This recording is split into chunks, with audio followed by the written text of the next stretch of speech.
Hello guys. Welcome to Dream Big in English Junior Reading Session. Robin Hood Story, Episode 1.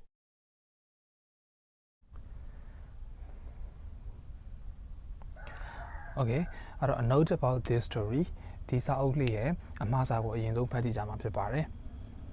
The stories of Robin Hoods are very old. Sentence to the solution verb kulashame, verb ka ARER verb. The stories of Robin Hoods. So the stories of Robin Hoods ka jaro subject. The stories of Robin Hood deep body, Pajutale very old. Shake it in the website, or very old, so a day baby on PPR to a compliment website, or a subject verb complement. They are folk stories which people have told to each other over the last 800 years.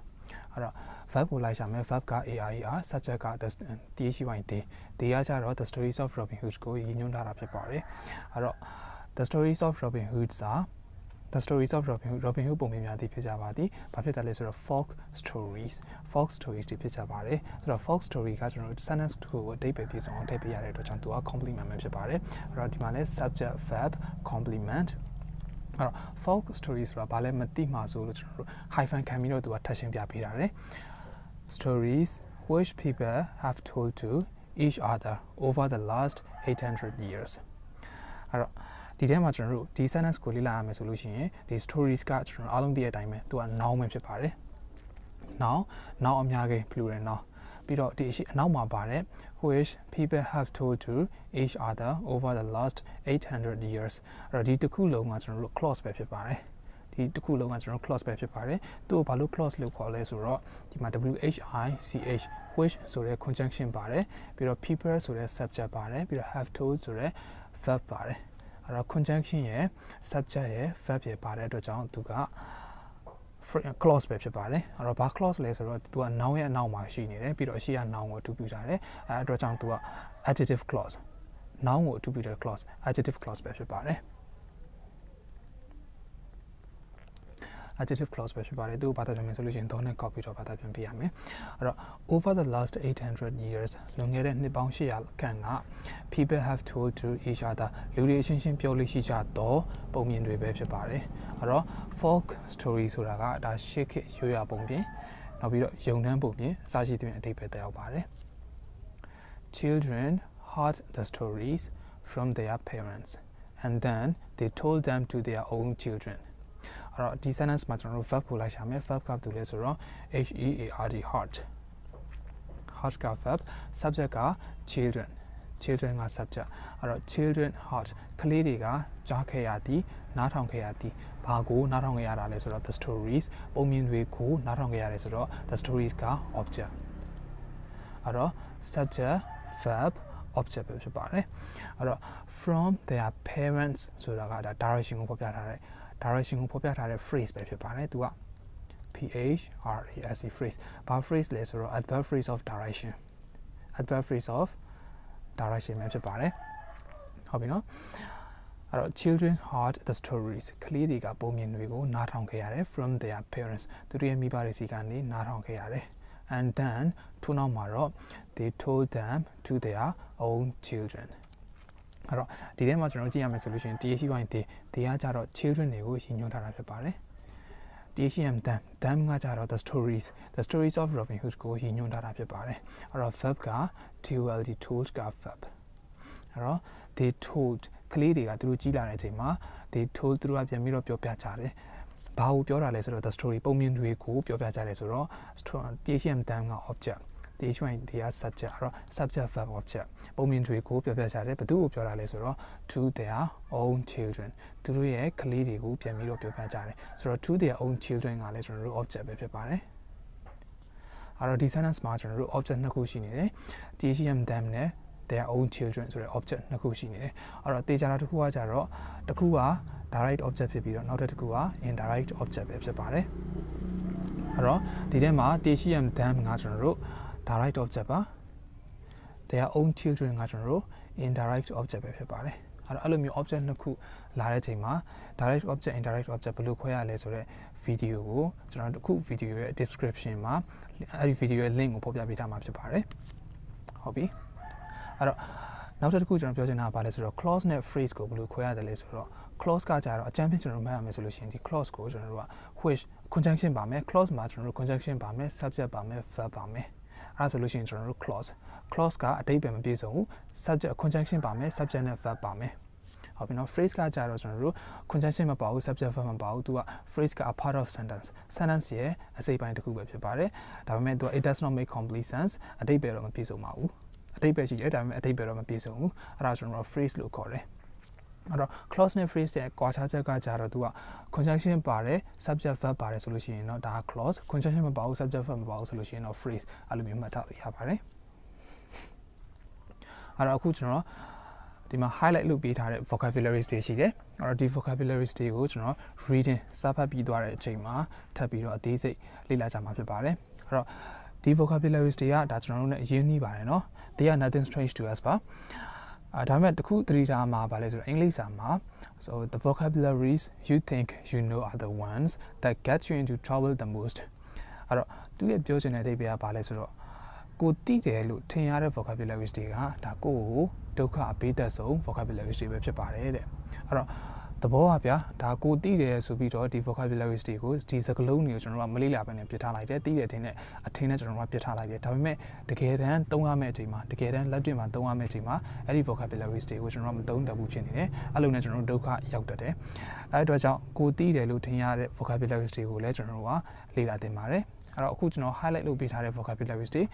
ဒီ vocabularies တွေကိုကျွန်တော် reading အခုစာဖတ်ပြီးသွားတဲ့အချိန်မှာထပ်ပြီးတော့ကျွန်တော်တို့အသေးစိတ်လေ့လာကြည့်ကြမှာဖြစ်ပါတယ်အဲ့တော့နောက်ထပ်စာပိုက်တစ်ခုက slowly over the centuries tales about Robin Hood the forest outlaw were collected and written down အဲ့တော့ဒီထဲမှာ verb ကိုလိုက်ရှာမယ် verb ကကြတော့ were နဲ့ collected written အဲ့တော့ were ကကြတော့ verb to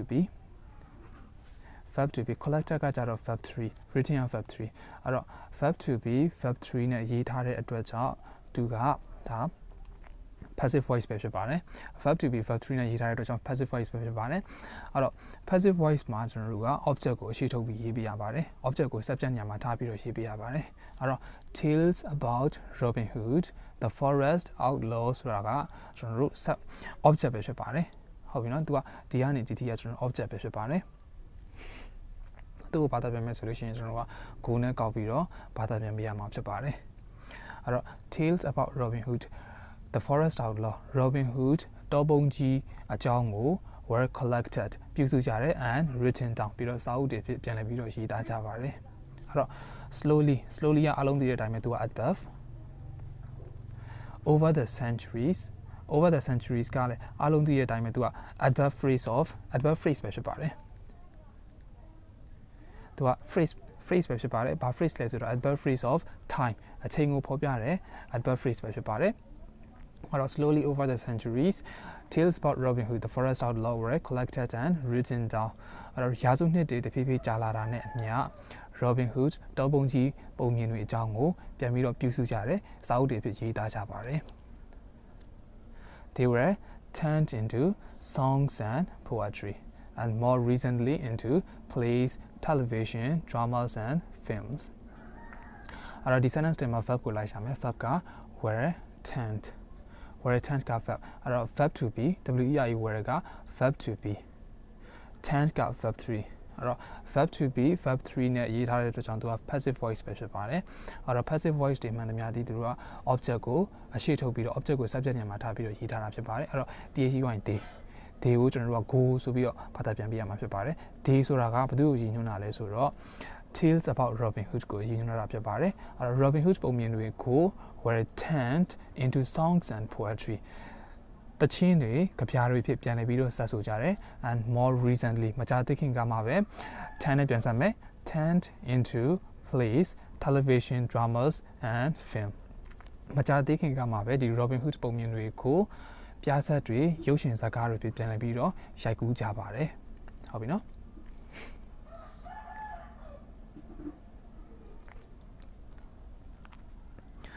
Robin Hood was not a real person, but there are many other real people from history in the stories. အဲ့တော့ verb ကိုလိုက်ရှာမယ် verb ကဘာလဲဆိုတော့ was က verb ပဲဖြစ်ပါတယ်အဲ့တော့ subject ကဘာလဲဆိုတော့ Robin Hood က subject was က verb အဲ့တော့ Robin Hood ဒီ was not က verb Robin Hood ဒီဖြစ်ပါ Robin Hood ဒီမဟုတ်ပါဘူးတဲ့ဘာမဟုတ်တာလဲဆိုတော့ a real person တကယ်တမ်းတက်ရှိထင်ရှားရှိခဲ့တဲ့သူတယောက်မဟုတ်ပါဘူးတဲ့အဲ့တော့ a real person ကကျွန်တော်တို့ဒီ sentence ကိုအတိတ်ပဲပြည့်စုံဖြည့်ပြတဲ့အတွက်သူက complement ပဲဖြစ်ပါတယ်အဲ့တော့ဒီမှာ subject verb complement ဆိုတဲ့ sentence တစ်ခုပဲဖြစ်ပါတယ် but there are many other real people from history in the stories အဲ့တော့ but ဆိုတဲ့ conjunction ပါတယ်ဒီမှာ beauty but ဆိုတဲ့ conjunction ပါတယ် there ဆိုတဲ့ subject ပါတယ် are ဆိုတဲ့ verb ပါတယ်အဲ့တော့ conjunction ရဲ့ subject ရဲ့ verb ရဲ့ပါတဲ့အတွက်ကြောင့်သူက clause ပဲဖြစ်ပါတယ်ဟုတ်ပြီနော်သူက clause ပဲဖြစ်ပါတယ် clause clause ပဲဖြစ်ပါတယ်ဘာ clause လဲဆိုတော့ above clause of သူက contract above clause of contracts စံချိန်ဘက်ကိုဖော်ပြတဲ့ clause ပဲဖြစ်ပါတယ်ဒီအရှိကဖော်ပြတဲ့ဒီအရှိကသူကပါတဲ့ sentence ဒီအရှိကပါတဲ့ sentence ရဲ့အဓိပ္ပာယ်ကိုသူကစံချိန်ဘက်ကိုပြန်ပြီးတော့ဖော်ပြတဲ့ clause ပဲဖြစ်ပါတယ်သူကဘယ်လိုဖော်ပြတာလဲဆိုတော့ကျွန်တော်တို့ပြန်ပြီးတော့လေ့လာကြည့်ကြမယ် but there are many other real people from history in the stories အဲ့တော့တကယ်တမ်းတက်ရှိထင်ရှားရှိခဲ့တဲ့သူတွေတမိုင်းထဲမှာတကယ်တက်ရှိထင်ရှားရှိခဲ့တဲ့သူတွေဒီပုံမြင်ထဲမှာပါပါတယ်ဟုတ်ပြီနော်အဲ့တော့ Robin Hood was not a real person Robin Hood ကတက်ရှိထင်ရှားရှိခဲ့တဲ့ပုဂ္ဂိုလ်တရားမဟုတ်ပါဘူးဒါပေမဲ့ဒီတမိုင်းထဲမှာတက်ရှိထင်ရှားရှိခဲ့တဲ့သူတွေဒီပုံမြင်ထဲမှာပါပါတယ်ဟုတ်ပြီနော် King Henry II King Richard the Sheriff of Nottingham were real people အဲ့တော့ verb ကိုလိုက်ရှာမယ် verb ကကြတော့ were King Henry II King Richard and the Sheriff of Nottingham Sheriff ဆိုတာကဒါသူကဘရင်ရဲ့လက်အောက်ကနေပြီးတော့ဘရင်ရဲ့အမှုထမ်းသူကဘရင်ကိုစားတိုင်းပြည်တွေမြို့တွေကိုသူကအုပ်ချုပ်ပေးရတယ်အဲ့တော့ဘရင်အမှုထမ်းပေါ့ဗျာအဲ့တော့ Henry ဘရင်နှစ် Richard ဒီဘရင် Richard တို့ဒီ Sheriff of Nottingham ရဲ့မိမှုထမ်းတွေဒီ were real people တကယ်တမ်းတက်ရှိထင်ရှားရှိခဲ့တဲ့ပုဂ္ဂိုလ်တွေဖြစ်ပါတယ်ဆိုတော့ King Henry II ကနေဒီ The Sheriff of Nottingham ကကျွန်တော် subject ဒီ were ကကျွန်တော် verb real people က complement subject verb complement Sherwood Forest is a real forest အဲ့တော့ verb ကိုလိုက်ရှာမယ် verb က is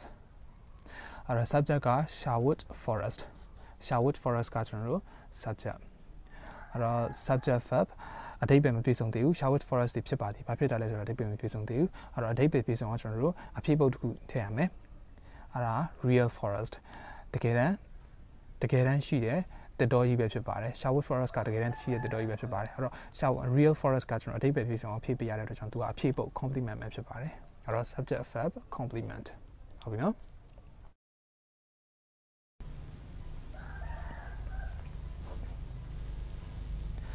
Robin Hood came from a town called Locksley near Nottingham verb ကိုလိုက်ရှာမယ် verb က came က verb subject က Robin Hood အဲ့တော့ from a town called Locksley near Nottingham ဆိုတာဒီသူက phrase ပဲဖြစ်ပါတယ် phrase ပဲဖြစ်ပါတယ်သူကဘာ phrase လဲဆိုတော့နေရာကိုဖော်ပြထားတယ်နေရာကိုဖော်ပြထားတဲ့အတွက်ကြောင့်သူက adverb phrase of place နေရာကိုဖော်ပြထားတဲ့ phrase ပဲဖြစ်ပါတယ် Robin Hood ကိုဒီ Nottingham အနီး Locksley လို့ခေါ်တော့မြို့ငယ်ကလေးတစ်ခုမှာမွေးဖွားခဲ့ပါသည်အဲ့တော့ဒီမှာ came from ဟုတ်ပြီနော် Robin Hood came from a town called Locksley near Nottingham ကိုကျွန်တော်တို့က Robin Hood ဒီ came from လာပါသည်ဆိုပြီးတော့ဘာသာပြန်တာတက် Robin Hood ရဲ့ဇာတိကိုသူကဖော်ပြချင်တဲ့အတွက်ကြောင့် Robin Hood ကို Locksley မြို့ Nottingham မြို့အနီး Locksley မြို့ငယ်လေးတစ်မြို့မှာမွေးဖွားခဲ့ပါသည်လို့ဘာသာပြန်တာပို့ပြီးတော့အတိတ်ပဲရှိပါတယ်အဲ့လိုပုံစံမျိုးပဲကျွန်တော်တို့က My uncle came from Mandalay ဆိုလို့ရှိရင်ကျွန်တော်ရဲ့ဦးလေးက Mandalay သားတစ်ယောက်ဖြစ်ပါတယ် I came from Rakhine State ကျွန်တော်ကရခိုင်သားတစ်ယောက်ဖြစ်ပါတယ် My friend came from Bago Division ကျွန်တော်ရဲ့တငယ်ချင်းကဘကိုးသားတစ်ယောက်ဖြစ်ပါတယ်အဲ့လိုပုံစံမျိုးဒါကိုယ့်ရဲ့ဇာတိမွေးရဇာတိကိုဖော်ပြချင်တဲ့အချိန်မှာကျွန်တော်တို့ came from ဆိုတဲ့ဒီ phrasal verb ကိုသုံးလို့ရပါတယ်เนาะနောက်ထပ် sentence တစ်ခုက He was born between the years 1160 and 1170 in the time of King Henry II Okay အဲ့တော့ verb ကိုလိုက်ရှာမယ် verb က was born ကပဲဒီမှာ he က Robin Hood ကိုရည်ညွှန်းထားတာအဲ့တော့ he ကကျွန်တော်တို့ object Robin Hood ကိုမွေးဖွားခဲ့သည် between the years 1160 and 1170 in the time of King Henry II ဆိုတာဒီသူက phrase ပဲဖြစ်ပါတယ်ဘာ phrase လဲဆိုတော့အချိန်ကိုဖော်ပြထားတဲ့အတွက်ကြောင့် adverb phrase of time ပဲဖြစ်ပါတယ်adverb phrase of time အချိန်ကိုဖော်ပြထားတဲ့ phrase ပဲဖြစ်ပါတယ်အဲ့တော့ Robin Hood ကို1160နဲ့1180ခုနှစ်အလယ် King Henry II Henry ဘုရင်နှစ်လက်ထက်မှာ Robin Hood ကိုမွေးဖွားခဲ့ပါသည် At this time the kings of England were not English they came from Normandy in northern France Okay အဲ့တော့ verb ကိုလိုက်ရှာမယ် verb က were not မဟုတ်ပါဘူးတဲ့ were not subject ကကြတော့The kings of England အင်္ဂလန်နိုင်ငံရဲ့ဘုရင်တွေဒီမဟုတ်ကြပါဘူးဆိုတော့ဘာမဟုတ်ပါဘူးလဲဆိုတာမသိဘူးအဲ့တော့အတိတ်ပဲမပြည့်စုံသေးဘူးအတိတ်ပဲမပြည့်စုံတဲ့အတွက်ကြောင့်ကျွန်တော်တို့အတိတ်ပဲပြည့်စုံအောင် English ဆိုတဲ့ complement အဖြစ်ပုံကိုထည့်လိုက်တယ်အင်္ဂလန်နိုင်ငံရဲ့ဘုရင်တွေဒီဘုရင်တွေမဟုတ်ကြပါsorry အင်္ဂလိပ်လူမျိုးတွေမဟုတ်ကြပါဘူးတဲ့အဲ့တော့ they came from Normandy in northern France အဲ့တော့ဒီထဲမှာလည်း verb က CMK subject က THYD ဒီက Kings of England အင်္ဂလန်နိုင်ငံရဲ့ဘုရင်တွေကိုရည်ညွှန်းထားတာဖြစ်ပါတယ်အဲ့တော့အင်္ဂလန်နိုင်ငံရဲ့ဘုရင်တွေဒီ came from Normandy in northern France အဲ့တော့ from Normandy in northern France ကသူကလည်းဒါ adverb phrase of place နေရာကိုဖော်ပြထားတာဖြစ်ပါတယ်အဲ့တော့အင်္ဂလန်နိုင်ငံရဲ့ဘုရင်တွေဒီဒါပြင်သစ်နိုင်ငံမြောက်ပိုင်းမှာရှိတဲ့ Normandy ရဲ့ကလာတဲ့ Norman လူမျိုးတွေပဲဖြစ်ကြပါတယ်ဟုတ်ပြီနော်အဲ့တော့ at this time ဆိုတာဒီကျွန်တော်တို့သူက phrase ပဲဖြစ်ပါတယ်ဘာ phrase လဲဆိုတော့အချိန်ကိုဖော်ပြထားတဲ့အတွက်ကြောင့် adverb phrase of time အချိန်ကိုဖော်ပြထားတဲ့ phrase adverb phrase of time ပဲဖြစ်ပါတယ်အဲ့တော့ at this time အဲ့ဒီချိန်ကာလက the kings of England were not English they came from Normandy in northern France အင်္ဂလန်နိုင်ငံကိုအုပ်ချုပ်နေတဲ့ဘုရင်တွေဒီအင်္ဂလိပ်လူမျိုးတွေမဟုတ်ကြပါဘူးအဲ့ဒီဘုရင်တွေကဒါပြည်သစ်နိုင်ငံမြောက်ပိုင်းမှာရှိတဲ့ Normandy ကလာတဲ့ Norman လူမျိုးတွေပဲဖြစ်ကြပါတယ်ဟုတ်ပြီနော် The Normans had invaded England in 1066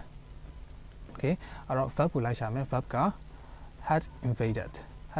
က verb subject က the Norman လူမျိုးတွေအ subject အဲ့တော့ subject verb Norman လူမျိုးတွေဒီကျူးကျော်သိမ်းပိုက်ခဲ့သည်ဘာကိုကျူးကျော်သိမ်းပိုက်ခဲ့တာလဲဆိုတော့အင်္ဂလန်နိုင်ငံကိုကျူးကျော်သိမ်းပိုက်ခဲ့သည်ဆိုတော့ England object subject verb object in 1066ဆိုတာအချိန်ကိုဖော်ပြထားတဲ့အတွက်ကြောင့်သူက adverb phrase of time အချိန်ကိုဖော်ပြထားတဲ့ phrase ပဲဖြစ်ပါတယ် adverb phrase of time ပဲဖြစ်ပါတယ် okay the Normans had invaded England in 1066 1066ခုနှစ်မှာ Norman လူမျိုးတွေဒီအင်္ဂလန်နိုင်ငံကိုကျူးကျော်သိမ်းပိုက်ခဲ့ပါသည် For 2.5 centuries the kings of England did not speak English အဲ့တော့for 2.5 centuries ရာစုနှစ်နှစ်ခုကြာအဲ့တော့ for 2.5 centuries ကကျွန်တော်တို့ phrase ပဲဖြစ်ပါတယ်ဘာ phrase လဲဆိုတော့အချိန်ကိုဖော်ပြထားတဲ့အတွက်ကြောင့်သူက adverb phrase of time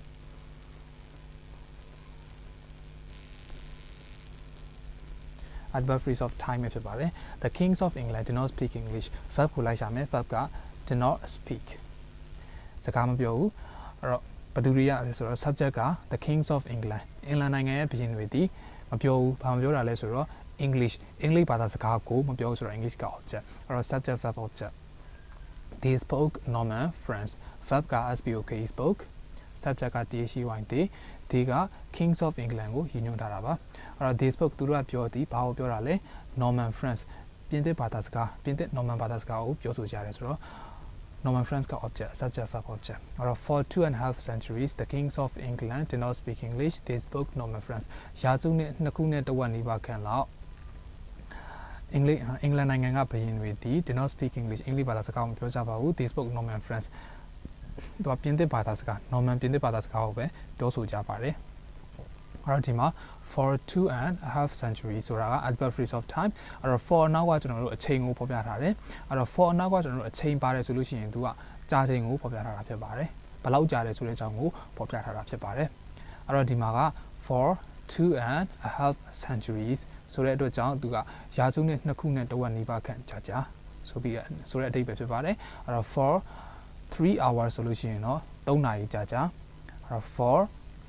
1 week solution or the pataja for 5 years solution or 9 နှစ်ကြာကြာအစားရှိသဖြင့်အတိတ်ပဲတက်ရောက်မှာဖြစ်ပါတယ်အဲ့တော့ for now ကကျွန်တော်တို့အချိန်ကိုဖော်ပြထားတဲ့ solution သူကကြာချိန်ကိုဖော်ပြထားတာပဲဖြစ်ပါတယ်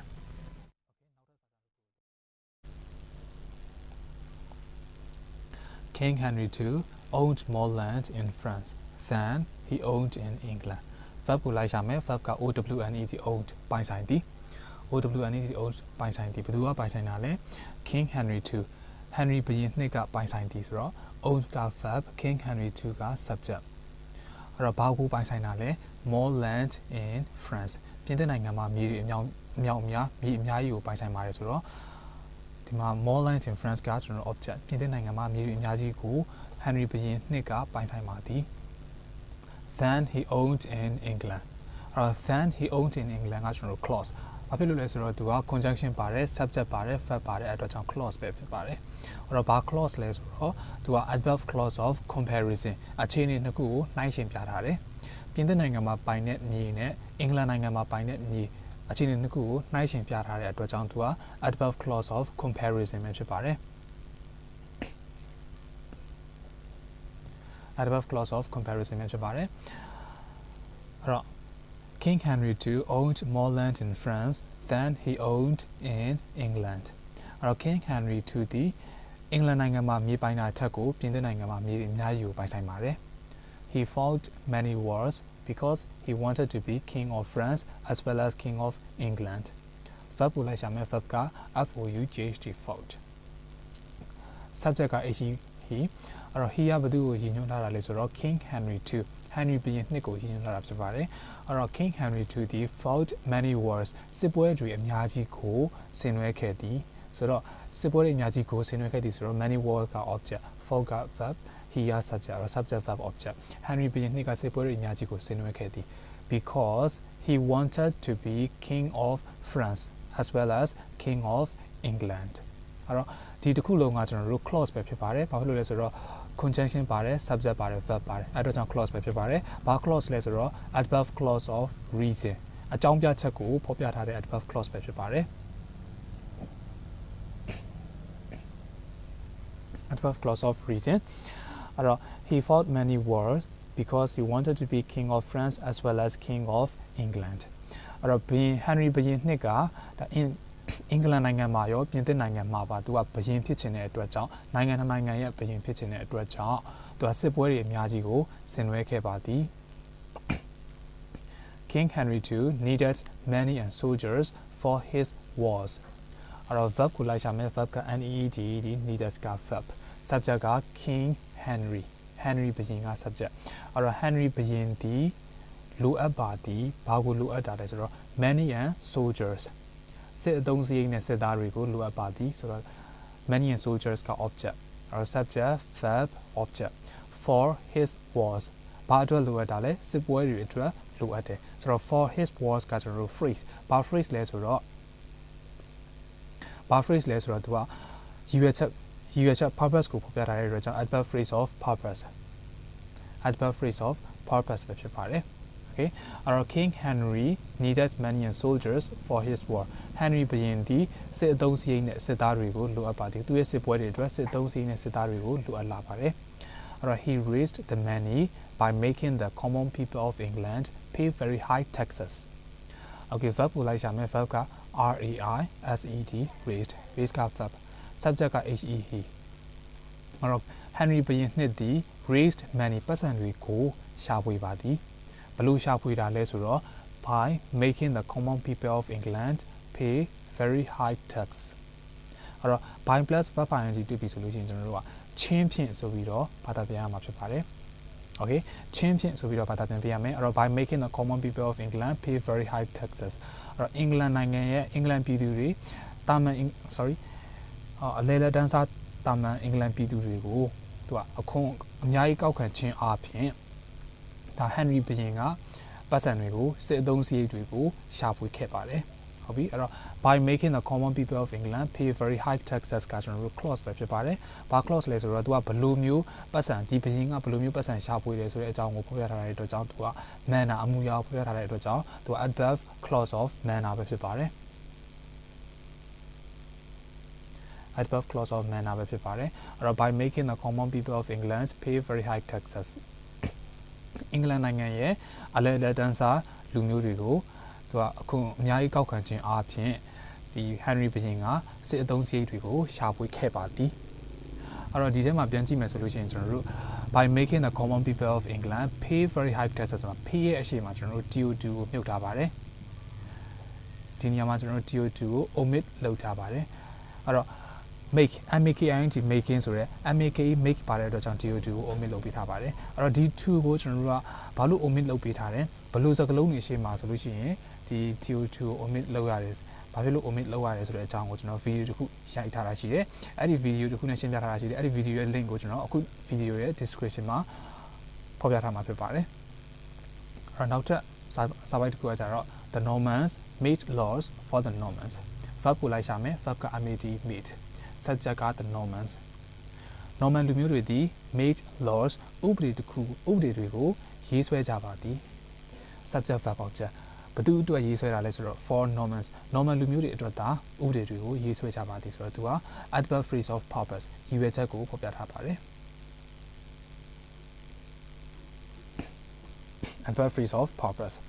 these laws were very unfair verb ကိုလိုက်ရှာမယ် verb က were subject က these laws အဲ့တော့ subject verb these laws were အဲ့ဒီဥပဒေတွေဖြစ်ပါသည်ဘာဖြစ်တာလဲဆိုတော့အဓိပ္ပာယ်မပြည့်စုံသေးဘူးအဲ့တော့အဓိပ္ပာယ်ပြည့်စုံအောင်ကျွန်တော်တို့အဖြစ်ပုတ်တစ်ခုထည့်လိုက်တယ် complement ထည့်လိုက်တယ် very unfair လုံးဝကိုမမျှတာပါဘူးအဲ့တော့အဲ့ဒီဥပဒေတွေဒီလုံးဝကိုတရားမျှတမှုမရှိပါဘူး subject verb complement the Normans did not care about the English so English people had no rights okay verb ကိုလိုက်ရှာမယ် verb က did not care our subject က the Normans Norman လူမျိုးတွေဒီ did not care ဂရုမစိုက်ပါဘူးဘာကိုဂရုမစိုက်တာလဲ about the English အင်္ဂလိပ်လူမျိုးတွေဘယ်လိုပဲဖြစ်နေပါစေသူတို့ကဂရုမစိုက်ပါဘူးအဲ့တော့ subject verb object အဲ့တော့ so English people had no rights verb က had အဲ့တော့ subject က English people အဲ့တော့ English people had အင်္ဂလိပ်လူမျိုးတွေမှာရှိပါသည် has no ဆိုတော့မရှိပါဘူးပေါ့ဘာမရှိတာလဲဆိုတော့ rights အခွင့်အရေးမရှိပါဘူး sorry complement အဲ့တော့ subject verb complement English people had no rights အင်္ဂလိပ်လူမျိုးတွေမှာဒါရပိုင်ခွင့်အခွင့်အလမ်းအခွင့်အရေးမရှိကြပါဘူးတရားမျှတမှုမရှိပါဘူး Alright so turn to the page number 5 English people had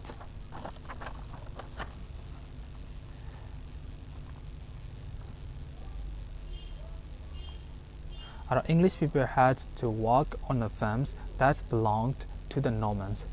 Verb ကိုလိုက်ရှာမယ် verb က had to work. Okay? Had to work က verb. subject ကကြတော့ English people. English people had to work. အင်္ဂလိပ်လူမျိုးတွေကအလုပ်လုပ်ရမယ်. on farms လယ်ယာမြေပေါ်မှာအလုပ်လုပ်ရမယ်. on farms ကကျွန်တော်တို့ phrase. ဘာ phrase လဲဆိုတော့ adverb phrase of place နေရာကိုဖော်ပြထားတဲ့ adverb phrase ပဲဖြစ်ပါတယ်. adverb phrase of place နေရာပေါ်ပြထားတဲ့ adverb phrase ပဲဖြစ်ပါတယ် that belonged to the Normans Norman လူမျိုးတွေ excuse me Norman လူမျိုးတွေပိုင်ဆိုင်သောလယ်ယာမြေပေါ်မှာအင်္ဂလိပ်လူမျိုးတွေကအလုပ်လုပ်ရတယ် they had to grow food and look after animals for the Normans verb ကိုလိုက်ရှာမယ် verb က had to grow ပြီးတော့ look after okay အဲ့တော့ had to grow နဲ့ look after verb subject ကကြတော့ they are English people အင်္ဂလိပ်လူမျိုးတွေကိုရည်ညွှန်းထားတာဖြစ်ပါတယ်အဲ့တော့ English people had to grow food အစားအသောက်သီးနှံအပင်တွေကိုစိုက်ပျိုးရမယ် and English people had to look after animals တိရစ္ဆာန်တွေကိုကြည့်ရှုစောင့်ရှောက်ရမယ် for the Normans အဲ့တော့ Norman တွေအတွက်ဒါ Norman လူမျိုးတွေရဲ့တိရစ္ဆာန်တွေကိုဒီအင်္ဂလိပ်လူမျိုးတွေကကြည့်ရှုစောင့်ရှောက်ရတယ်ပြီးတော့ Norman လူမျိုးတွေစားဖို့တောက်ဖို့အတွက်ကိုလည်းသူတို့ကဒီအစားအသောက်သီးနှံပင်တွေကိုစိုက်ပျိုးကြရတယ် okay their subject had to grow and had to look after က verb ပြီးတော့ food က object animals က object for the Normans ကသူက purpose ကိုပေါ်ပြထားတဲ့အတွက်ကြောင့် adverb phrase of purpose ရည်ရွယ်ချက်ကိုပေါ်ပြထားတဲ့ adverb phrase ပဲဖြစ်ပါတယ်there were many great forests in England where the king liked to hunt deer verb ကိုလိုက်ရှာမယ် verb က were subject ကဒီရှိရည်တဲ့အဲ့တော့ there were ထိုရဖြစ်ပါသည်ထိုရမှာရှိပါသည်ဆိုတော့အတိတ်ပဲမပြည့်စုံသေးဘူးအတိတ်ပဲပြည့်စုံအောင်ကျွန်တော်တို့အဖြစ်ဖို့တစ်ခုထည့်မယ် many great forests in England ဒီ many great forests in England ကကျွန်တော်တို့ complement အဖြစ်ဖို့အဲ့တော့ there were many great forests in England England နိုင်ငံမှာဒါတစ်တော်တွေအများတစ်တော်ကြီးတွေအများကြီးရှိပါတယ် where the king liked to hunt deer အဲ့တော့ where the king liked to hunt deer တခုလုံးကကျွန်တော်တို့ clause ပဲဖြစ်ပါတယ်ဘာဖြစ်လို့လဲဆိုတော့ conjunction ပါတယ် subject ပါတယ် verb ပါတယ်အဲ့တော့ကျွန်တော်တို့ကသူက clause ပဲဖြစ်ပါတယ်ဘာ clause လဲဆိုတော့ဒီအရှိရ forest ဆိုတဲ့ noun ကိုအထူးပြုထားတယ်အဲ့တော့ကြောင့်သူက adjective clause ပဲဖြစ်ပါတယ်သူ့ကိုဘာသာပြန်မယ်ဆိုလို့ရှိရင် don't နဲ့ copy တော့ဘာသာပြန်ပြရမှာပဲ adjective clause အဲ့တော့ where the king liked to hunt deer ဘယင်ဒါတရိษံတောပြစ်ထွက်သောဘယင်အမဲလိုက်ထွက်သောတစ်တော်ကြီးတွေအမြောက်များအင်္ဂလန်နိုင်ငံမှာရှိပါတယ် English people were not allowed to hunt deer, cut trees or live in the royal forests. Verb ကကြတော့ were not allowed က verb အဲ့တော့ were ကကျွန်တော်တို့က verb to be allowed က verb 3 verb to be verb 3နဲ့ရေးထားတဲ့အတွက်ကြောင့်သူက passive voice ပဲဖြစ်ပါတယ်အဲ့တော့ passive voice ဒီမှန်သမျှဒီသူက object ကိုအရှိထုတ်ပြီးတော့ရေးပါတယ်အဲ့တော့ English people ကကျွန်တော်တို့ object သူ့ကိုဘာသာပြန်မယ်ဆိုလို့ရှိရင် go နဲ့ copy တော့ဘာသာပြန်ပြရမယ်အဲ့တော့ English people were not allowed အင်္ဂလိပ်လူမျိုးတွေကိုခွင့်မပြုထားဘူးအဲ့တော့ to hunt deer, cut tree or live in the royal forest ဆိုတော့ to hunt deer, to cut tree, to live အစရှိသဖြင့်ကျွန်တော်တို့က to နဲ့ပြန်ပြီးတော့ဆက်ပြရပါမယ်အဲ့တော့ 2 plus verb 1ကိုတည်ပြီဆိုလို့ရှိရင်ကျွန်တော်တို့ကအတိတ်ပဲ2မျိုးထွက်လို့ရတယ်ချင်းဘို့ရန်ဆိုပြီးတော့ကျွန်တော်တို့ထွက်လို့ရမှာဖြစ်ပါတယ် okay အဲ့တော့ English people were not allowed အင်္ဂလိပ်လူမျိုးတွေကိုခွင့်မပြုထားဘူး to hunt deer အမဲလိုက်ဖို့ခွင့်မပြုထားဘူး to cut tree တစ်ပင်တွေခုတ်ဖို့ခွင့်မပြုထားဘူး or to live နေထိုင်ဖို့ခွင့်မပြုထားဘူး in the royal forest ဒါဘယင်းနေပိုင်တဲ့တစ်တော်ထဲမှာဒီအမဲလိုက်ဖို့တစ်ပင်တွေခုတ်ဖို့နေထိုင်ဖို့ခွင့်မပြုထားပါဘူးတဲ့အဲ့တော့ in the royal forest ကကျွန်တော်တို့ phrase ပဲဖြစ်ပါတယ်ဘာ phrase လဲဆိုတော့ adverb phrase of place adverb phrase of place နေရာကိုဖော်ပြထားတဲ့ adverb phrase ပဲဖြစ်ပါတယ် If an Englishman took firewood from the forest, his ears were cut off. အဲ့တော့ verb ကိုလိုက်ရမယ် were cut off. Verb to be verb 3နဲ့ရေးထားတယ်အဲ့တော့ his ears ကကျွန်တော်တို့ object ဘာသာပြန်မယ်ဆိုလို့ရှိရင် go နဲ့ copy တော့ဘာသာပြန်ရမယ်အဲ့တော့ his ears were cut off သူရဲ့နားရွက်တွေကိုအဖြတ်ခံရမယ်အဲ့တော့ if an Englishman took firewood from the forest ကသူက clause ပဲဖြစ်ပါတယ်ဘာလို့လဲဆိုတော့ဒီမှာ if ဆိုတဲ့ conjunction ပါတယ်ပြီးတော့ Englishman ဆိုတဲ့ subject ပါတယ်ပြီးတော့ took ဆိုတဲ့ verb ပါတယ်အဲ့တော့ကြောင့် conjunction ရဲ့ subject ရဲ့ verb ရဲ့ပါတယ်တော့ကြောင့်သူက clause ပဲဖြစ်ပါတယ် okay အဲ့တော့ဘာ clause လဲဆိုတော့သူက condition အခြေအနေကိုဖော်ပြထားတဲ့အတွက်ကြောင့်သူက adverb clause of condition ပဲဖြစ်ပါတယ် adverb clause of condition ပဲဖြစ်ပါတယ်အဲ့တော့ English လူမျိုးတယောက်က if an Englishman English လူမျိုးတယောက်က took firewood from the forest တစ်တော်ထဲကနေပြီးတော့ဒါထင်းမီးရှို့ဖို့အတွက်မီးစိုက်ဖို့အတွက်ထင်းယူခဲ့မယ်ဆိုလို့ရှိရင် his ears were cut off နားရွက်တွေဖြတ်ခံရမယ် if an Englishman hunted small animals in the forest English လူမျိုးတယောက်ကဒါ small animals တောကောင်အသေးသေးလေးတွေကိုအမဲလိုက်မယ်ဆိုလို့ရှိရင် in the forest တစ်တော်ထဲမှာတောကောင်သေးသေးလေးတွေကိုအမဲလိုက်မယ်ဆိုလို့ရှိရင် his fingers were cut off လက်ချောင်းတွေဖြတ်ခံရမယ်အဲ့တော့ if an Englishman hunted small animals in the forest ကသူက adverb clause of condition အဲ့တော့ his fingers were cut off were cut off ကကျွန်တော်တို့ verb 3 his fingers ကကျွန်တော်တို့ object အဲ့တော့သူရဲ့လက်ချောင်းတွေကိုဖြတ်ခံရမယ်အဲ့တော့ if he hunted deer he was blind or hanged အဲ့တော့ဒီမှာ was blind or hanged က verb to be verb 3 okay အဲ့တော့ he ကကျွန်တော်တို့ဒီ verb to be verb 3ဖြစ်တဲ့အတွက်ကြောင့်သူက passive voice ဖြစ်တဲ့အတွက်ကြောင့်သူက he ကိုကျွန်တော်တို့က go ဆိုပြီးတော့ဘာသာပြန်ပေးရမယ် he ကကျွန်တော်တို့ object သူ့ကိုကျွန်တော်တို့က go လို့ကောက်ပြီးတော့ဘာသာပြန်ပေးရမယ်အဲ့တော့ he was blind or hanged မျက်လုံးတွေဖောက်ထုတ်ခံရမယ်ဒါမှမဟုတ်ကြိုးပေးခြင်းကိုခံရမယ်အဲ့တော့ဘယ်ချိန်မှာလဲဆိုတော့ if he hunted deer if he hunted deer သူကအမဲလိုက်မယ်ဆိုလို့ရှိရင်သမင်းတွေကိုအစရှိဖြစ်သမင်းလို့အကောင်ကြီးတွေကိုအမဲလိုက်မယ်ဆိုလို့ရှိရင်ဒါသူ့မျက်လုံးတွေဖောက်ထုတ်ခြင်းခံရမယ်ဒါမှမဟုတ်လို့ရှိရင်ကြိုးပေးခြင်းခံရမယ်အဲ့တော့ if he hunted deer ဆိုတာကကျွန်တော်တို့ adverb clause of condition အခြေအနေကိုဖော်ပြထားတဲ့ clause ပဲဖြစ်ပါတယ်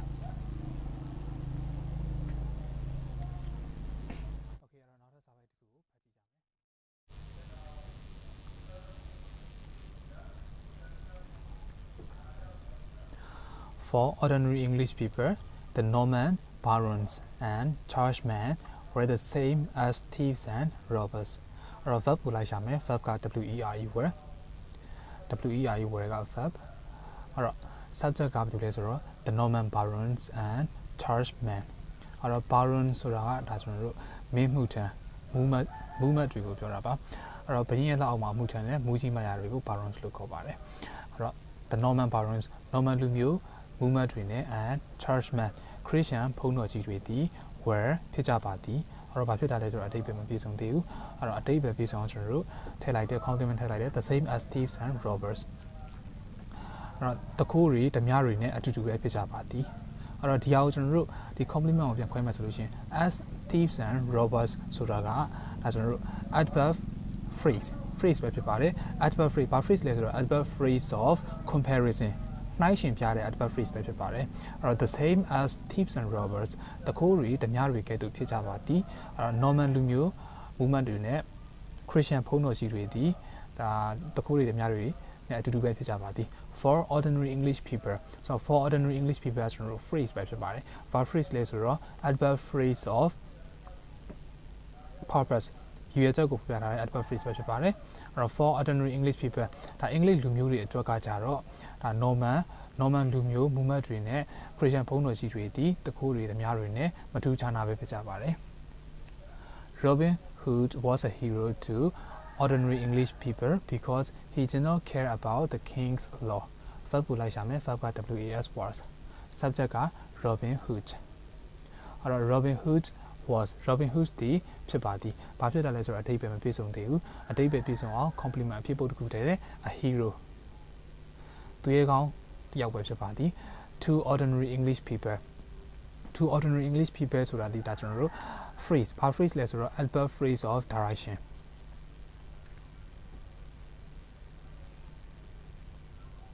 Adverb phrase of direction Robin Hood was a hero to ordinary English people Robin Hood ဒီတာမန်အင်္ဂလိပ်လူမျိုးတွေအတွက်တာမန်အင်္ဂလိပ်လူမျိုးပြည်သူတွေအတွက် Robin Hood ဒီသူရဲ့ကောင်းတစ်ယောက်ပဲဖြစ်ပါသည် because he did not care about the king's law အဲ့တော့ because he did not care about the king's law ဒီကျွန်တော်တို့ clause ပဲဖြစ်ပါတယ် conjunction ပါတယ် subject ပါတယ် verb ပါတယ်အဲ့ဒါကြောင့်သူက clause ပဲဖြစ်ပါတယ်ဘာ clause လဲဆိုတော့ adverb clause of reason အကြောင်းပြချက်ကိုဖော်ပြတဲ့ adverb clause ပဲဖြစ်ပါတယ်adverb clause of reason because he did not care about the English the king's law အဲ့တော့ Robin Hood ဒီဘရင်ပြဋ္ဌာန်းထားတဲ့ဥပဒေတွေကိုဂရုမစိုက်တဲ့အတွက်ကြောင့်ဒါတာမန်အင်္ဂလိပ်လူမျိုးတွေက Robin Hood ကိုဒါသူရဲ့ကောင်းအဖြစ်ထင်မြင်ကြပါတယ် Robin Hood hunted the king's deer and robbed the king's men verb ကိုလိုက်ရှာမယ် verb က HUNTED hunted က verb နောက်တစ်ခုက robbed ကလည်း verb subject က Robin Hood အဲ့တော့ Robin Hood hunted Robin Hood ဒီအမဲလိုက်ဒီဘာကိုအမဲလိုက်တာလဲ the king's deer နော် the king's deer က object အဲ့တော့ဘရင်တားမြစ်ပိတ်ပင်ထားတဲ့ဘရင်ကဥပဒေနဲ့တားမြစ်ပိတ်ပင်ထားတဲ့ဒါတောကောင်တွေသမင်အစရှိတဲ့တောကောင်တွေကို Robin Hood ကအမဲလိုက်သည် and robbed the king's man robbed ဓမြတိုက်သည်Robin Hoodကဓမြတိုက်သည်ဘသူကိုဓမြတိုက်တာလဲဆိုတော့ the king's man ဘရင်ရဲ့နောက်လိုက်တွေကိုဓမြတိုက်ပါသည်အဲ့တော့ subject verb object okay then he gave the money to the poor and needy people then ထို့နောက်မှာတော့ he gave the money သူကပတ်စံတွေကိုပေးတယ်အဲ့တော့ verb က give subject က he အဲ့တော့ object က the money သူကပတ်စံတွေကိုပေးပါသည်အဲ့တော့ဘသူကိုပေးတာလဲto the poor and needy people ဆင်းရဲပြီးတော့တကယ်အမှန်တကယ်လိုအပ်နေတဲ့ပြည်သူတွေကိုဒါ Robin Hood ကအဲ့ဒီပတ်စံတွေကိုပြန်ပေးပါတယ်ဆိုတော့ poor and needy people ကလည်းကျွန်တော်တို့ object အဲ့တော့ဒီ sentence တစ်ခုမှာကျွန်တော်တို့ object နှစ်ခုရှိနေတယ်အဲ့တော့ the money ဆိုတာကကျွန်တော်တို့ direct object ဖြစ်ပြီးတော့ poor and needy people ဆိုတာက indirect object ပဲဖြစ်ပါတယ်အဲ့တော့ကျွန်တော်အခုနကပြောထားတဲ့အတိုင်းပဲဒါ sentence တစ်ခုမှာobject နှစ်ခုရှိလာပြီဆိုလို့ရှိရင်ဒီ object ကကျွန်တော်တို့တစ်ခုက direct object ဖြစ်ပြီးတော့နောက်တစ်ခုက indirect object ဖြစ်ပါတယ်အဲ့တော့ indirect object ကိုကျွန်တော်တို့က direct object ရဲ့အနောက်မှာထားမယ်ဆိုလို့ရှိရင် indirect object ရဲ့အရှေ့မှာကျွန်တော်တို့က to2 လေးခံပေးရမှာဖြစ်ပါတယ်အဲ့တော့ဒီလိုမျိုး indirect object နဲ့ direct object ဘယ်လိုခွဲတယ်လဲဆိုတော့ video ကိုကျွန်တော်ဒီအခု video ရဲ့ description မှာ link ကိုဖော်ပြပေးထားမှာဖြစ်ပါတယ်အဲ့ link မှာဝင်ရောက်ပြီးတော့လေ့လာနိုင်ပါတယ် When King Henry died his elder son Richard became king of England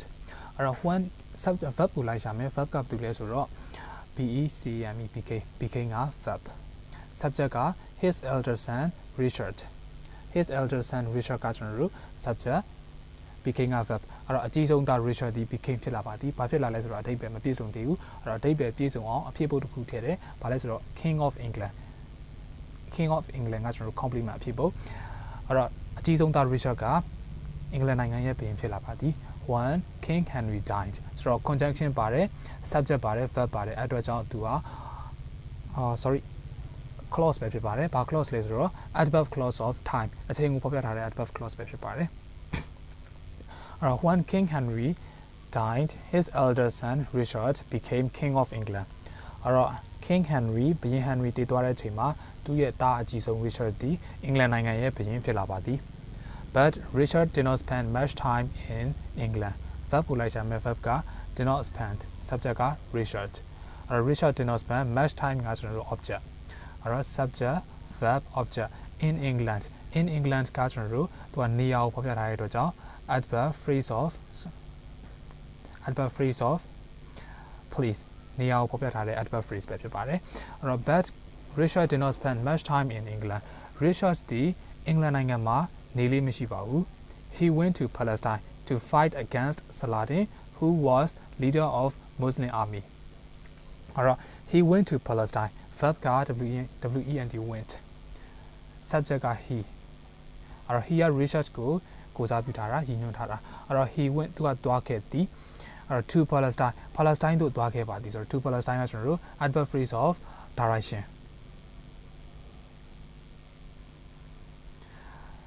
ကိုဖော်ပြထားတဲ့ adverb phrase ပဲဖြစ်ပါသည်အဲ့တော့ Richard ဘုရင်က Palestine တို့သွားခဲ့ပါသည် to fight against Saladin အဲ့တော့ 2 plus verb 1ကိုတွေ့ပြီဆိုလို့ရှိရင်ကျွန်တော်တို့ကချင်းလို့ဘာသာပြန်ရင်ပြန်ဒါမှမဟုတ်ဘိုးရန်ဆိုပြီးတော့ဘာသာပြန်ရမှာဖြစ်ပါတယ်အဲ့တော့ဘိုးရန်လို့ဘာသာပြန်မယ်ဆိုလို့ရှိရင်တော့ဒါသူ့ရဲ့ရည်ရွယ်ချက်ကိုဖော်ပြတာဖြစ်ပါတယ်အဲ့တော့ဒီမှာဒီ sentence ထဲမှာကျွန်တော်တို့ဘုရင် Richard ဒီ Palestine တို့သွားတာကဘာဖြစ်လို့သွားတာလဲဆိုတော့ to fight against Saladin ကိုတိုက်ခိုက်ဖို့ရန်အတွက်သွားတာပဲဖြစ်ပါတယ်ဆိုတော့သူကရည်ရွယ်ချက်ကိုဖော်ပြထားတာဖြစ်ပါတယ်သူ့ဘိုးရန်လို့ဘာသာပြန်မယ် he went to Palestine to fight against Saladin ဘုရင် Richard ဒီ Palestine တို့ဒါ Saladin ကိုတိုက်ခိုက်ဖို့ရန်အတွက် Palestine တို့သွားခဲ့ပါသည် who was leader of Muslim armies အဲ့တော့ who was leader of Muslim armies ဒီကျွန်တော်တို့ clause ပဲဖြစ်ပါတယ်ဘာ clause လဲဆိုတော့ adjective clause ပဲဖြစ်ပါတယ်ဘာဖြစ်လို့လဲဆိုတော့အရှိက Saladin ကိုအတူပြုထားပါတယ်သူ့ဘာသာပြန်မယ်ဆိုလို့ရှိရင် though နဲ့ကောက်ပြီးတော့ဘာသာပြန်ရမှာဖြစ်ပါတယ်adjective clause အဲ့တော့ who was leader of Muslim armies Muslim စစ်တပ်ရဲ့ခေါင်းဆောင်ဖြစ်သော Saladin ကိုတိုက်ခိုက်ဖို့ရန်အတွက်ဘုရင် Richard သည် Palestine သို့ထွက်ခွာခဲ့ပါသည် Palestine သို့စစ်ရှိတက်ခဲ့ပါသည် Richard wanted to capture the city of Jerusalem but he failed to do this verb ကိုလိုက်ရှာမယ် verb က wanted to capture a verb subject က Richard အဲ့တော့ Richard wanted to capture ဘုရင် Richard သည် wanted to capture သိမ်းပိုက်ခြင်းသည်ဘာကိုသိမ်းပိုက်ခြင်းတာလဲဆိုတော့ the city of Jerusalem မြို့တော်ကိုသိမ်းပိုက်ခြင်းပါသည်ဆိုတော့ Jerusalem မြို့တော်ကိုဆိုတဲ့အတွက်ကြောင့်သူက object အဲ့တော့ subject verb object but he failed to do this ကကျွန်တော်တို့ conjunction ပါတယ်ပြီးလို့ရှိရင် subject ပါတယ် failed ဆိုတဲ့ verb ပါတယ်အဲ့တော့ကြောင့်သူက clause ပဲဖြစ်ပါတယ်ဘာ clause လဲဆိုတော့ adverb clause of contract ပဲဖြစ်ပါတယ် adverb clause of contract ပဲဖြစ်ပါတယ်အဲ့တော့သူကဒီစန့်ကျင်ဘက်အခြေအနေကိုဖော်ပြထားတဲ့ clause ပဲဖြစ်ပါတယ်ဘယ်လိုစန့်ကျင်ဘက်အခြေအနေလဲဆိုတော့ Richard wanted to capture the Jerusalem Richard က Jerusalem ကိုသိမ်းပိုက်ခြင်းခဲ့တယ် but ဒါပေမဲ့ he failed to do this သူကစစ်ရှုံးနေသွားခဲ့တယ်သူကသိမ်းပိုက်လို့မရနိုင်ခဲ့ဘူးသူကစစ်ရှုံးနေသွားခဲ့တယ် while Richard was in Palestine his mother Queen Eleanor and his brother Prince John ruled England အဲ့တော့ဒီ sentence ထဲမှာ verb ကိုလိုက်ရှာမယ် verb က ruled subject က his mother Queen Eleanor and his brother Prince John ဒီတစ်ခုလုံးက subject အဲ့တော့သူ့ရဲ့အမေဘုရင်မ Eleanor နဲ့ညီဖြစ်သူ Prince John တို့က ruled England အင်္ဂလန်နိုင်ငံကိုအုပ်ချုပ်ခဲ့ပါသည်အဲ့တော့ subject verb England နိုင်ငံကိုဆိုတဲ့ကြောင့် object subject verb object အဲ့တော့ while Richard was in Palestine Richard Palestine နိုင်ငံသို့သွားစဉ် Richard Palestine နိုင်ငံသို့စစ်ရှိတက်နေစဉ်အချိန်အတွင်းမှာဆိုတော့ဒီ while Richard was in Palestine ကကျွန်တော်တို့ conjunction လည်းပါတယ် subject လည်းပါတယ် verb လည်းပါတယ်ကျွန်တော်တို့က clause ဘာ clause လဲဆိုတော့ adverb clause of time အချိန်ကိုဖော်ပြထားတာပဲဖြစ်ပါတယ်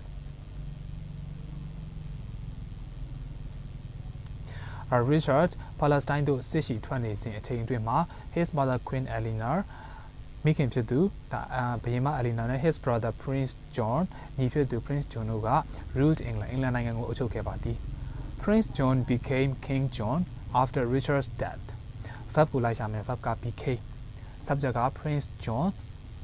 အဲ့တော့မင်းသား John က became King John ဘုရင်ဖြစ်လာပါသည်ဆိုတော့ subject verb မင်းသား John က became ဖြစ်လာပါသည်ဘာဖြစ်လာလဲဆိုတော့အဓိပ္ပာယ်မပြည့်စုံသေးဘူးအဓိပ္ပာယ်ပြည့်စုံအောင် complement တစ်ခုထည့်တယ်အဖြစ်ပုတ်ထည့်တယ် King John ဘုရင်ဖြစ်လာပါသည်မင်းသား John ကဘုရင်ဖြစ်လာပါသည် after Richard's death Richard တည်တဲ့အချိန်မှာဒါမင်းသား John ကဘုရင်ဖြစ်လာပါသည်အဲ့တော့ after Richard's death ကကျွန်တော်တို့သူက phrase ပဲဖြစ်ပါတယ်သူကဘာ phrase လဲဆိုတော့အချိန်ကိုဖော်ပြထားတဲ့အတွက်ကြောင့် adverb phrase of time ပဲဖြစ်ပါတယ်အဲ့တော့ Prince John became King John after Richard's death Prince John မင်းသား John သည် became King John ဘုရင်ဖြစ်လာပါသည် after Richard's death Richard တည်သွားတဲ့အချိန်မှာတော့ဒီ Prince John ကမင်းသား John ကညီဖြစ်သူမင်းသား John ကဘုရင်ဖြစ်လာခဲ့ပါသည်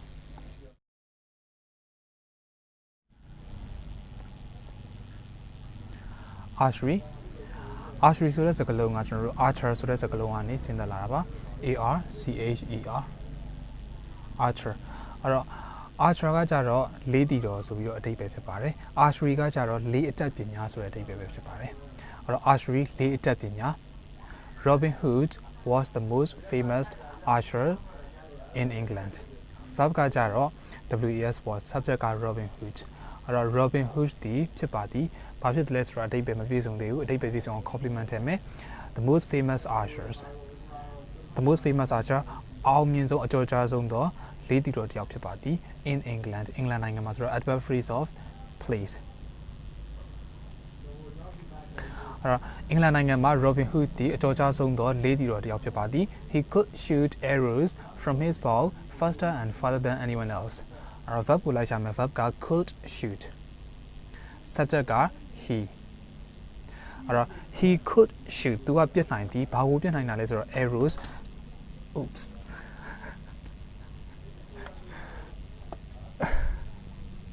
ဘာကိုပြစ်နိုင်တာလဲဆိုတော့ arrows လေးကိုပြစ်နိုင်ပါသည်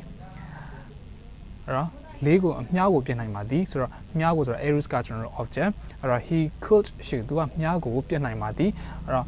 from his bow ဆိုတာကကျွန်တော်တို့ direction ကိုဖော်ပြထားတာဖြစ်ပါတယ်သူက adverb phrase of direction adverb phrase of direction ပဲဖြစ်ပါတယ်အဲ့တော့ he could shoot arrows from his bow သူရဲ့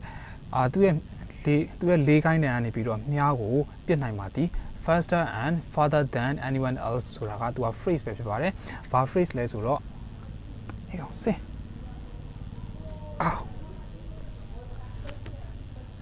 ဘာ phrase လဲဆိုတော့သူက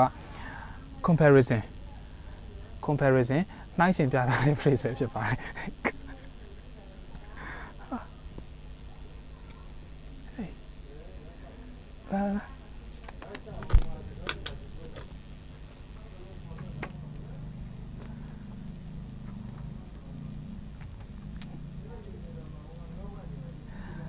Okay တော့ comparison နှိုင်းယှဉ်ပြထားတာကိုဖော်ပြထားတဲ့ adverb phrase ပဲဖြစ်ပါတယ်။ Okay နော် faster and farther than anyone else မြန်မြန်နဲ့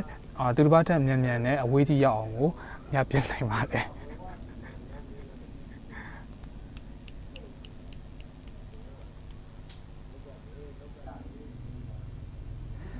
။ Okay အဲ့တော့ပြန်ရှင်းမယ်နော်အခုနားဟာကိုHe could shoot arrows from his bow faster and farther than anyone else. Robin Hood ကသူ့ရဲ့မြားကိုလေးထဲကနေပြီးတော့ဒါမြန်မြန်နဲ့အဝေးကြီးရောက်အောင်တခြားသူတွေထက်ကိုမြန်မြန်နဲ့အဝေးကြီးရောက်အောင်ပြင်နိုင်ပါတယ်။အဲ့တော့ young men in England practiced fighting and shooting every week. အားပြမိဝေး။အဲ့တော့ young men in England practiced fighting and shooting every week. verb ကိုလိုက်ရှာမယ် verb က practiced practice က verb အဲ့တော့ subject ကကြတော့ young man in England အင်္ဂလန်နိုင်ငံမှာရှိတဲ့လူငယ်များရှိသည်လူငယ်တွေသည်အင်္ဂလန်နိုင်ငံမှာရှိတဲ့လူငယ်တွေသည် practice လေ့ကျင့်ကြပါသည်ဘာကိုလေ့ကျင့်ကြလဲဆိုတော့ fighting and shooting တစ်ခတ်ခြင်းနဲ့မြှပ်ပစ်ခြင်းနဲ့တိုက်ခိုက်ခြင်းတွေကိုလေ့ကျင့်ကြပါသည် or every week ကကြတော့သူက phrase adverb phrase of time အချိန်ကိုဖော်ပြထားတဲ့ adverb phrase ပဲဖြစ်ပါတယ်အဲ့တော့အင်္ဂလန်နိုင်ငံမှာရှိတဲ့လူငယ်တွေသည်အပတ်စဉ်တိုင်းမှာတိုက်ခိုက်ခြင်းနဲ့ဒီမြှပ်ပစ်ခြင်းတွေကိုလေ့ကျင့်ကြပါသည် This was the law because the king needed archers for his war verb ကိုလိုက်ရှာမယ် verb က was was subject က this this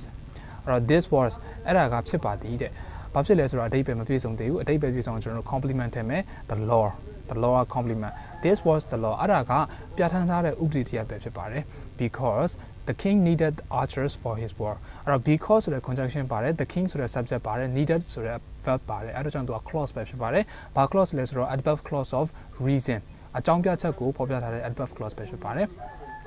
အဲ့တော့ this was the law because the king needed archers for his war okay အဲ့တော့ဘယင်ကဒီလေးတီတော်တွေကိုသူ့ရဲ့စစ်ပွဲတွေမှာအသုံးချခြင်းတဲ့အတွက်ကြောင့်ဒါတိုက်ခိုက်ခြင်းနဲ့လေ့ကျင့်ခြင်းတိုက်ခိုက်ခြင်းနဲ့မြှပ်ပစ်ခြင်းလေ့ကျင့်တာကိုသူကဥပဒေတရားဖြစ်ပြဋ္ဌာန်းထားတာဖြစ်ပါတယ် He offered prizes to the best archers အဲ့တော့ verb ကိုလိုက်ရှာမယ် verb က offert offers က verb subject က he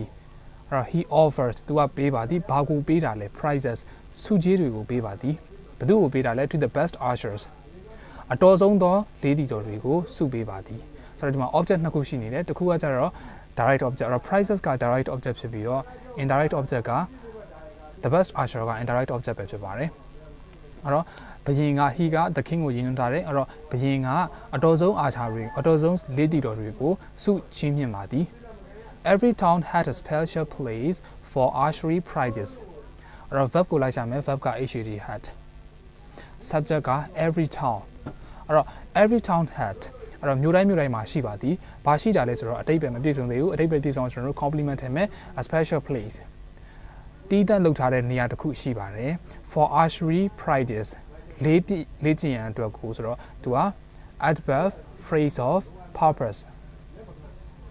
ရည်ရွယ်ချက်ကိုဖော်ပြထားတဲ့ adverb phrase ပဲဖြစ်ပါတယ်အဲ့တော့ every town had a special place for archery prizes okay အဲ့တော့မြို့တိုင်းမှာလေ့ကျင့်ရန်အတွက်ကိုမြှပ်ပစ်လေ့ကျင့်ရန်အတွက်ကိုတည်တံ့လုပ်ထားတဲ့နေရာတွေရှိပါသည် Okay, let's turn to the page number 6. So young man.